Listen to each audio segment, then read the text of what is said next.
Hi எல்லாருக்கும் வணக்கங்க. Welcome to Edumatics plus. இல்லம் தேடி கல்வி தன்னார்வலர்களாக பணிபுரிந்த நிறைய தன்னார்வலர்கள் என்கிட்ட கேட்ட ஒரு கொஸ்டின் என்ன அப்படின்னா, இல்லம் தேடி கல்வி இப்போது எல்லா திட்டமும், அதாவது சென்ற அரசு அறிவித்த அனைத்து நலத்திட்டங்களும் தொடர்ந்து செயல்படும் சொல்லியிருந்தாங்க இல்லையா, புது கவர்மெண்ட் ஃபார்ம் பண்ண உடனே. அப்போது நம்ம இல்லம் தேடி கல்வி திட்டமும் தொடர்றதுக்கு வாய்ப்பு இருக்கா அப்படின்னு சொல்லி கேட்டிருந்தாங்க. அதை பற்றி தான் இன்றைக்கி நம்ம ரொம்ப டீட்டெயிலாக பேச போகிறோம். ஆக்சுவலாக இப்போது நம்ம தமிழக கல்வித்துறையில் ஒரு மிக முக்கியமான ஒரு திட்டம் அப்படின்னு பார்த்தோன்னா, அது இல்லம் தேடி கல்வி திட்டம் அப்படின்னு சொல்லலாம். ஏன்னா இது நம்ம மாநில அளவில் மட்டும் இல்லாமல் நம்மளுடைய நாட்டுக்கே ஒரு முன்னுதாரணமாக, அது மட்டும் இல்லாமல் உலக அளவுலேயும் பேசப்பட்ட ஒரு திட்டம் இது. கொரோனா காலத்தில் நம்ம வீட்டு பிள்ளைங்களுடைய படிப்பு என்ன ஆகுமோன்னு எல்லாருமே கவலைப்பட்டுட்டு இருந்தப்போ, பள்ளிக்கு போக முடியலைன்னா என்ன, பள்ளிக்கூடமே உங்கள் வீடு தேடி வரும் அப்படின்னு சொல்லி நம்ம தமிழ்நாடு அரசு கொண்டு வந்த ஒரு பிரம்மாண்டமான ஒரு திட்டம் தான் இந்த இல்லம் தேடி கல்வி திட்டம். ஸோ ஷார்ட்டாக நம்ம ஐடிகே அப்படின்னு தான் சொல்லுவோம். ஐடிகேல இன்றைக்கி என்ன நடந்துச்சு, இன்றைக்கி மீட்டிங் உண்டா அப்படின்னு சொல்லி எவ்வளோ விஷயங்கள் நம்ம ஐடிகே பற்றி பேசியிருக்கோம்.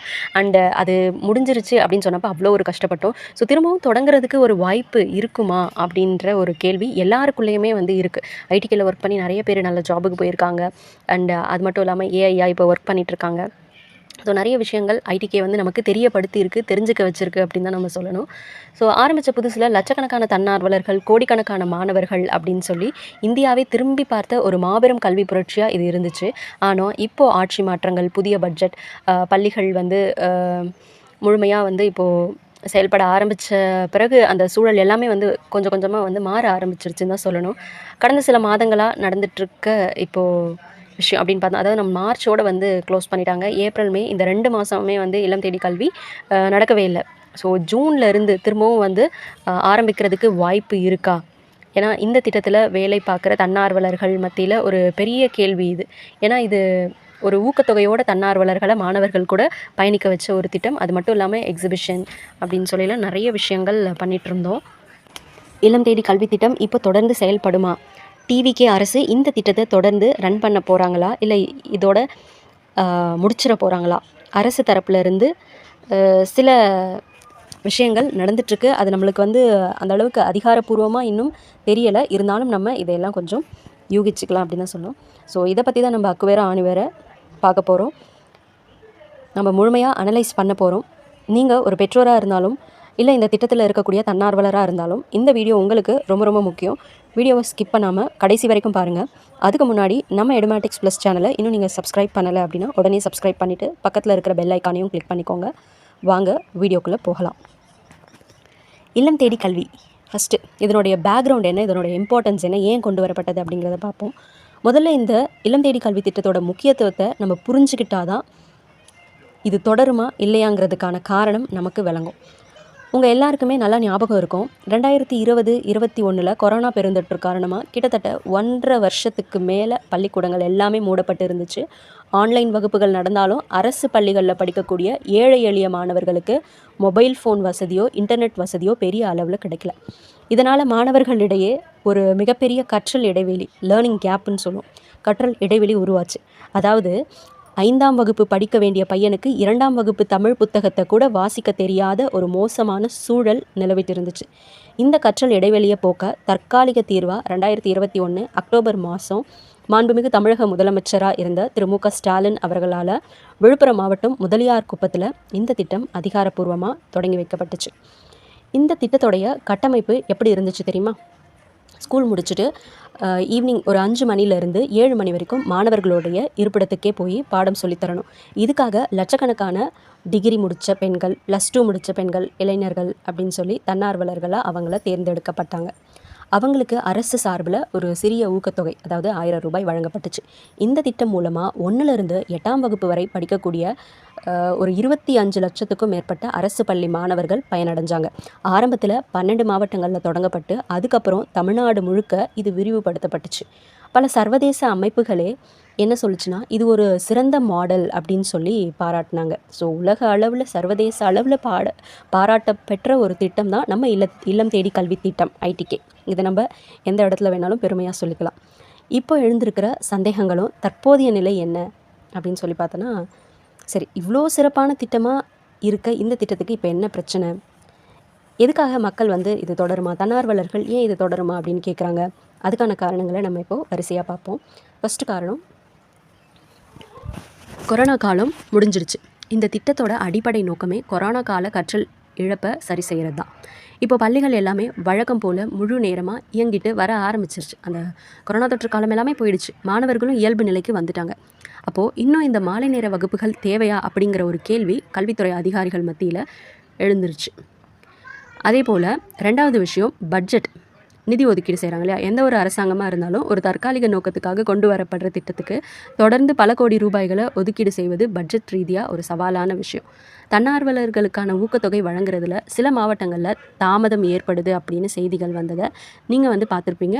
அண்ட் தன்னார்வலராக ஒர்க் பண்ணுறப்ப உங்களுக்கே தெரிஞ்சிருக்கும் அந்த ஊக்கத்தொகை வந்து மாதம் மாதம் கரெக்டாக வராமல் எவ்வளோ லேட்டாலாம் வந்துச்சு அப்படின்னு சொல்லி. ஸோ லாஸ்ட்டாக ஃபைனலாக நமக்கு இந்த ஜனவரியிலேருந்து தான் ஓரளவுக்கு சீக்கிரமாக வர ஆரம்பிச்சது. அதாவது ஃபஸ்ட் வீக்லேயே வந்துச்சு. ஸோ இதுவும் இந்த சந்தேகம் வலுக்க ஒரு காரணமாக அமைஞ்சுது. அடுத்தது எண்ணும் எழுத்தும் திட்டம். அரசு பள்ளிகளில் எண்ணும் எழுத்தும் அப்படின்னு சொல்லி ஒரு திட்டத்தை அரசு கொண்டு வந்திருந்தாங்க. இதுவும் மாணவர்களுடைய அடிப்படை வாசிப்பு மற்றும் கணித திறனை மேம்படுத்துறதுக்காக கொண்டு வந்த திட்டம் தான். பள்ளியிலேயே இந்த திட்டம் இருக்கிறப்ப தனியாக இல்லம் தேடி கல்வி தேவையா அப்படின்னு நிறைய விமர்சகர்கள்லாம் பேச ஆரம்பித்தாங்க. ஸோ அப்போது நம்மளுடைய டிஎம்கே கவர்மெண்ட் என்ன முடிவு எடுத்திருந்தாங்க அப்படின்னா, அதாவது இல்லம் தேடி கல்வி திட்டத்தை தொடர்ந்து நம்ம ரன் பண்ணலாமா இல்லை வந்து ஸ்டாப் பண்ணிடலாமா அப்படின்னு சொல்லி ஒரு முடிவெடுத்து மார்ச் மாதத்தோட நிறுத்திக்கலாம் அப்படின்னு சொல்லி சொன்னாங்க. மார்ச் மாதத்தோட கிளாஸ் எடுக்காதீங்கன்னு சொன்னாங்களே தவிர இதோட இந்த திட்டம் முடிஞ்சிருச்சு அப்படின்லாம் வந்து சொல்லலை. ஸோ இதுக்கு கல்வித்துறை வட்டாரங்கள் அரசினுடைய கொள்கை முடிவுகள்லேருந்து நமக்கு இப்போதைக்கு என்ன ஒரு பதில் கிடைக்குதுன்னா, நலத்திட்டம்னாலே அது தொடரும் தானே. என்னதான் இருந்தாலும் இது மாணவர்களுடைய நலனில் ஒரு சின்ன பங்காற்றினாலும் ஃப்யூச்சரில் இது ஒரு நல்ல விளைவை நம்மளுக்கு கொடுக்கக்கூடிய ஒரு விஷயம். அப்போ இல்லம் தேடி கல்வி திட்டம் கண்டிப்பாக வந்து தொடரணும் அப்படின்னு சொல்லி தான் எல்லாருடைய விருப்பமும். அதே போல் அரசும் வந்து இதை நிறுத்த போகிறதில்ல அப்படின்னு தான் நிறைய பேருக்குள்ளார இருக்க எண்ண ஓட்டம். இப்போ ஸ்கூல் லீவ் இல்லையா? ஸ்கூல் லீவுனா இல்லம் தேடி கல்வி லீவுன்னு சொல்லியிருக்காங்க. ஸோ அதே போல் ஸ்கூல் லீவுன்றதால இல்லம் தேடி கல்வி இப்போது லீவு. ஸ்கூல் ஆரம்பித்தோடனே ஆட்டோமேட்டிக்காக இதுவும் எப்போதும் போல் ரன் ஆகும் அப்படின்ற ஒரு தாட், அப்படின்ற ஒரு நம்பிக்கை தன்னார்வலர்கள் மத்தியில் இருக்குது. அண்ட் பிள்ளைங்களும் அதை தான் நினச்சிட்ருக்காங்க. ஏன்னா இப்போ வந்து 8th வரைக்கும் இருந்த விஷயத்த 5th வரைக்கும் போதும்னு சொல்லி குறைச்சி அந்த 1 to 5 தான் வந்து கான்சன்ட்ரேட் பண்ணுறாங்க இல்லம் தேடி கல்வியில். ஸோ ஏன் வந்து இது தொடர்றதுக்கு வாய்ப்பு இருக்குது, இது ஒரு நலத்திட்டம் அப்படின்னு சொல்கிறேன்னா அதுக்கான சில காரணங்கள் இருக்குது. அரசினுடைய கொள்கை அறிவிப்பு அப்படின்னு சொல்லலாம். சமீபத்தில் நடந்த பல்வேறு கூட்டங்கள்லையும் அதே போல் ஆட்சி மாற்றங்களுக்கு பிறகான கல்வித்துறை ஆலோசனைகள், டிஎம்கே அரசு கொண்டு வந்த, அதாவது முந்தைய ஆட்சியில் கொண்டு வந்த முத்திரை பதித்த நலத்திட்டங்கள், ஃப்ளாக்ஷிப் ஸ்கீம்ஸ்ன்னு சொல்லுவோம், எதுவுமே வந்து நிறுத்தப்படாது திட்டவட்டமாக வந்து சட்டசபையிலேயே சொல்லியிருந்தார் நம்மளுடைய தற்போதைய முதலமைச்சரான திரு விஜய் அவர்கள். அதில் புதுமை பெண் திட்டம், விலையில்லா பேருந்து,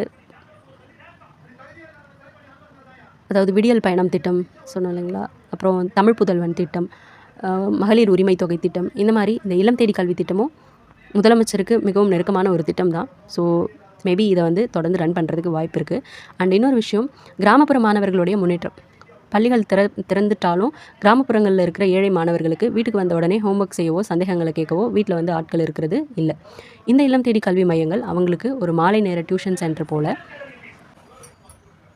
இலவசமாக செயல்படுது. இதை நிறுத்தினா அது கிராமப்புற மாணவர்களுடைய கல்வியை பாதிக்கும்னு அரசுக்கு நல்லாவே தெரியும். அதே போல் இந்த திட்டம் வந்து தொடரும். ஆனால் ஆரம்பத்தில் இருந்த அதே வடிவத்தில் இருக்காது. இதில் சில மாற்றங்களை அரசு செய்ய போகிறாங்க. உதாரணமாக இதோட சில மையங்களை ஒன்றிணைக்கலாம், இல்லை எண்ணும் எழுத்தும் திட்டத்தோட ஒரு நீட்சியாக ஒரு எக்ஸ்டென்ஷன் மாதிரி இதை மாற்றலாம். மாணவர்களுடைய வருகை குறைவாக இருக்கக்கூடிய மையங்களை கண்டறிந்து அது தேவைப்படுற இடங்களுக்கு மாற்றி அமைக்கிறதுக்கு முயற்சி எடுக்கலாம். ஸோ இந்த மாதிரி வந்து பல விஷயங்கள் பார்க்கப்படுது. இப்போ வந்து நம்மளுடைய பள்ளிக்கல்வித்துறை அமைச்சராக பொறுப்பேற்றிருக்கிற மாண்புமிகு அமைச்சர் திரு ராஜ்மோகன் அவர்கள் இப்போ தான் வந்து அமைச்சராக பொறுப்பேற்றிருக்காரு. ஸோ அவர் தொடர்ந்து முதலமைச்சர் கூட ஆலோசித்து இந்த திட்டத்தை பற்றி விரைவிலேயே நமக்கு அனௌன்ஸ் பண்ணுவார். இது எந்த அளவுக்கு வந்து செயல்பட போகுது, இல்லை இதுக்கான மாற்று ஏதாவது அமைக்கப்பட போகிறதா அப்படிங்கிறதெல்லாம் இன்னும் ஒரு வார காலகட்டத்துக்குள்ளேயே நமக்கு வந்து தெரிஞ்சிடும். அதாவது ஸ்கூல் ஓப்பன் பண்ணுறதுக்குள்ளே என்ன நிலைமை அப்படிங்கிறது கண்டிப்பாக எல்லாருக்குமே தெரிஞ்சிடும். அண்ட் தன்னார்வலர்களுடைய நிலை, அவங்களுடைய கோரிக்கைகள் என்னவாக இருக்குது அப்படின்னா, இந்த திட்டத்தோடைய முதுகெலும்பே அப்படின்னு பார்த்தோன்னா நம்ம ஊரில் இருக்கிற தன்னார்வலர்கள் வாலண்டியர்ஸ் தான்.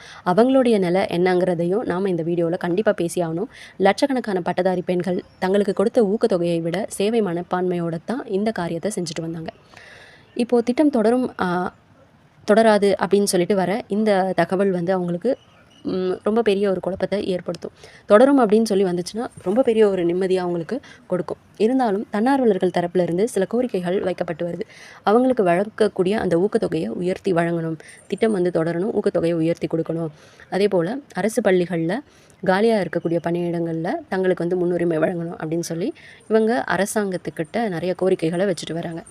அரசாங்கமும் இவங்களுடைய சேவையை வீணடிக்க விரும்பல. எதிர்காலத்தில் கல்வித்துறை சார்ந்த பணிகளுக்கு இவங்களுடைய அனுபவத்தை எப்படி பயன்படுத்திக்கலாம் அப்படின்னும் அரசு ஆலோசித்து வரதா சொல்லப்படுது. ஸோ தன்னார்வலர்கள் யாரும் பயப்பட வேண்டிய தேவையில்லை. உங்களுடைய பணி தொடர்ந்து அரசுக்கு தேவைப்படும். நீங்களே பார்ப்பீங்க, நம்ம புதுசாக எந்த ஒரு ஸ்கீம் வந்து கொண்டு வந்தாலும் ஃபஸ்ட்டு தேடுறது தன்னார்வலர்களை தான். ஸோ காத்திருந்து பார்ப்போம். ஏன்னா அரசு அமைச்சு இன்னும் சில நாட்கள் கூட ஆகலை. அதுக்குள்ளார வந்து எல்லாத்தையும் நம்ம கேட்டுகிட்டே இருந்தோம் அப்படின்னா அவங்களுக்கும் கொஞ்சம் டைம் வேணும் இல்லையா? அவங்களும் நியூ தானே. ஸோ எல்லாத்தையும் அனலைஸ் பண்ணிவிட்டு நமக்கு ஒரு நல்ல முடிவாக அவங்க சொல்லுவாங்க. ஸோ தன்னார்வலர்களே, ஷார்ட்டாக சொல்லணும்னா இல்லம் தேடி கல்வி திட்டம் அப்படிங்கிறது வெறும் கற்றல் இடைவெளியை நிரப்புறதுக்கான திட்டம் மட்டும் கிடையாது. அது அரசு பள்ளி மாணவர்களுக்கும் சமூகத்துக்கும் இடையில் ஒரு ஆரோக்கியமான பாலத்தை உருவாக்கின ஒரு திட்டம். திமுக அரசு இந்த திட்டத்தை தொடர்ந்து ரன் பண்ணிகிட்டு இருந்தாங்க. அதே போல் டிவிகே அரசும் ரன் பண்ணுவாங்க அப்படின்னு நம்புவோம். இதில் வர சின்ன சின்ன நிர்வாக மாற்றங்களை கல்வித்துறை அதிகாரப்பூர்வமாக அறிவிக்கிறப்ப நம்ம எல்லாத்தையுமே ஈஸியாக தெரிஞ்சுக்கலாம். நீங்கள் ஒரு தன்னார்வலராக இருந்தால் உங்கள் மையத்தில் இப்போது எத்தனை மாணவர்கள் படிச்சுட்டு இருந்தாங்க லாஸ்ட்டாக? அதே போல் உங்களுக்கு ஊக்கத்தொகை சரியாக வந்துட்டு இருந்துச்சா? நீங்கள் ஒரு பெற்றோராக இருந்தால் உங்கள் குழந்தைங்க இந்த இல்லம் தேடி கல்வி மூலமாக பலன் அடைஞ்சிருக்காங்களா அப்படிங்கிறத கீழே கமெண்ட் பாக்ஸில் மறக்காமல் சொல்லுங்கள்.